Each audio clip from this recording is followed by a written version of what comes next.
Hey garden friends, welcome back to Flower Patch. Today I'm working on a little tree rose. Let me hold it up here for you.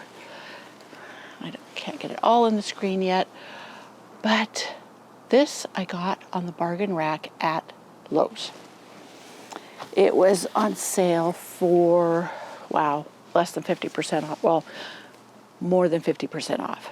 And it was such a bargain. And look at these little pretty roses on it. If you can see, they're striped, I don't like, but this fuchsia pink. So I'm just going to refurbish it and I'm going to repot it. And then I'm going to share with you where I think I'm going to use it next summer. I could change my mind. That's a few months, more than a few months. It's 6 months away.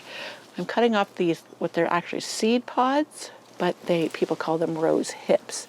And they can be really pretty in the fall. They turn red many times and bring color. But I want to go ahead and give this a chance to really flush out with some blooms. This is late September, and I've been meaning to do this for a while, but I just hadn't gotten to it. I've been so busy. And over the winter, I will keep it on my side porch, which has a roof over it, so I don't have to worry about the snow breaking off some of these upper limbs. And then if I ever do plant it out in the garden and not have it in a pot, I will make sure I put one of those big tree stakes beside the trunk and cut the top part very short for the winter so it won't catch a lot of snow and break. But for now, I'm going to keep it in a pot. It is going to go in a bigger pot than it is now, because I want to let it have a chance to spread out its roots. And because it's the medium it's planted in, I think there's a lot of peat moss in it, and sometimes that could get hard and compressed, and then hydrophobic, which means it won't absorb water very well. And I want to put it in fresh potting soil so it can really get going. As I said, I probably have about 6 weeks, I hope, if everything goes as normal before our first frost, which it could be, sometimes we've even gotten snow the 1st of October. Our weather is very strange. You can't always predict when you're going to get your first cold snap. But you know what? I've gardened here for 26 years and my stuff lives. So I won't necessarily feed the plant so it puts on a lot of lush growth. I'll just let it finish blooming for now because it's got plenty of buds on it, have it tidied up. And then you know what? I will bring you along when I cut it back more severely for the winter when I put it out into the garden. So for now, I think I've gotten all the rose hips, seed pods, whatever, cut off of it. And you know what? The fresh potting soil I put it in will have enough nutrients for the time being without super feeding it. Here's one. Now, when I bought this, it was much sorrier looking. It looked wilted. It had the hips all over it. But people, look at something that looks less than perfect and think, I'm not buying that. But that's the benefit of knowing plants and how they can recover if they're only treated properly. And sadly, our local big box stores that have the garden centers don't always take good care of the plants. I know other bloggers or vloggers, whatever, they go there and they do big, they do like a tour of the latest stuff coming into the big box stores, and it's beautiful and they're gorgeous. Not here. That's not how it works here. So I always say these places are where plants go to be tortured. But I guess it all depends on who's in their garden center. Okay, that is that. So I'm going to go get a pot ready and some soil, potting soil, and we're going to repot this little tree rose. This is a miniature tree rose. I'll put it up against my other tree rose, which is larger, and I'll show you the difference. So here is my iceberg tree rose, and it is in a very large pot, but this is the one that has the burgundy iceberg and the white iceberg. It needs to be pruned back as well as the sucker cut out of it. But I'm going to bring over the little tree rose and I'll show you the difference in size. So See, this is the pot level. Get my hair out of it. And you can see how much smaller this one is. But I just loved it. And you know, when we put it in the car, it had a few blooms on it.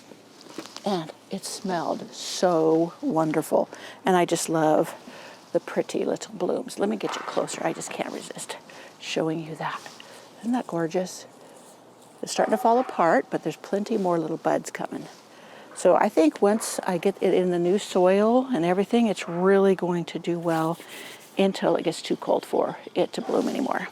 Well, I scattered around all my pots that I have, and this is what I came up with. Now, let me grab the rose. I wanted something a little bit bigger, but this will work for the time being. You see, it is slightly bigger than this one, and I can get it going in here, but next spring I'll probably pot it up in a little bit larger one. So before I pot it on, and while I'm getting this ready by filling it, I'm going to soak the roots. Let me put this back here so you can see it in the camera. I'm going to give it a soak with, I usually use Organic Rev. This is a growth stimulant. It is not a fertilizer. What this does is it helps the roots become established or put out nice roots. And when you have nice roots, you get good growth and a healthy plant. So that is what I'm going to do. I'm going to let it soak for like half an hour. 15 minutes to half an hour, depending on how fast I want to get this done if I'm in a hurry. I do use this a lot when I'm transplanting plants, when I'm starting seeds, and you've seen me use it before. So that being said, I'm going to get the soil and I'm going to start putting it in here. I don't put anything in the bottom. Sometimes if I'm putting some shrubs in big pots, I will put I start putting plant debris in the bottom, but I don't usually do that for perennials. Let me get the water catch tray because it'll catch any extra soil that falls through. And this is just regular potting soil. I think this one is the Ace brand. A lot of times I get the EB Stone, Edna's Best. I really like that. Let me fill it up to where I think it needs to be. Yeah, that's perfect. So I'm going to let this soak. I want this to have that stimulation it needs. So I'm going to give it time to absorb as much as it can, and usually half an hour is plenty. Then I'm going to come back, and then I'm going to finish potting it up, and then I'm going to share with you where I think I'm going to have this planted next summer in the pot. And you can let me know if you think that's a good idea, if you like that idea. Okay, so let it soak, be back. Okay, I'm ready to finish up this project. It's been more than half an hour. Got distracted. So here's my rose in its little container getting soaked with the Organic Rev, the roots. And it has absorbed, oh wow, yeah, it's a lot heavier. So I have the soil in the pot, in the bottom, so it would bring it to just about level with the top. I want it to have a little bit of space to have room for water. And then I'm just going to fill in around the edges as neatly as I can so I don't waste any soil. If it goes on my deck, it'll go down to the ground below underneath the deck, and it doesn't need any soil down there. I could have put it on this rug. But anyways, fill it up. It'll give it a little room to expand its roots and grow a bit stronger. For now. And when we're done doing this, I will take you down to where I'm thinking of putting it next summer, and I'll ask you what you think. You can tell me what you think about that spot, or if you think it might be better in the rose garden along my side of the house. So pretty much have it, I think, filled in. Then I'll pour the leftover Organic Rev water over top, and we'll see how that settles it down along the edges. Now you always want to leave a little gap because then the water won't run out when you water it come this next season. So yeah, that looks good. And I'll water it a bit more later. So I'll point you up so you can see the whole thing in its pot for the moment. And how it's looking. It already looks a little perkier to me, but that could be just all in my mind. But it looks much fresher. So there we have our bargain basement rose off the discount rack of a big box store, and how we revived it by just pruning it back a little bit. There is some yellowing of leaves, but that could be, I was gone for a bit and it might have gotten a little too dry. And good, the water went through, so I know it's getting a good soak.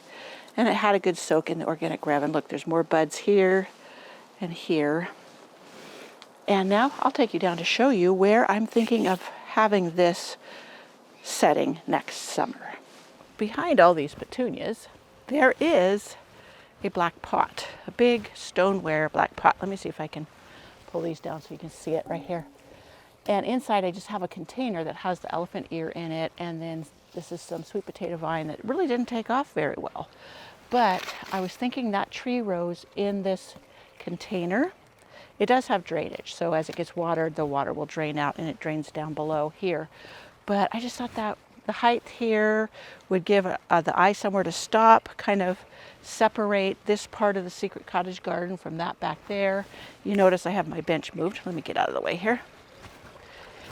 You see, I have the bench moved because I was seeing how a raised bed fit back there. I may not have the bench there, though I do love the visual of seeing a bench there. It's just that that is one of the sunniest spots in all of my garden, and I was thinking maybe of growing some cut flowers there, and they really need that hot sun. So that is, well, I was putting the raised bed too because to protect things from gophers. So that's why that's sitting there. I was just testing it out to see what I wanted to do. So I do that from time to time, move things about. Though as I said, I do love my bench there. So, but that's another discussion altogether. What I really wanted, I'm thinking about is that little tree rose here in the centerpiece of my secret cottage garden. So that's the plan. We'll see if I follow through with that.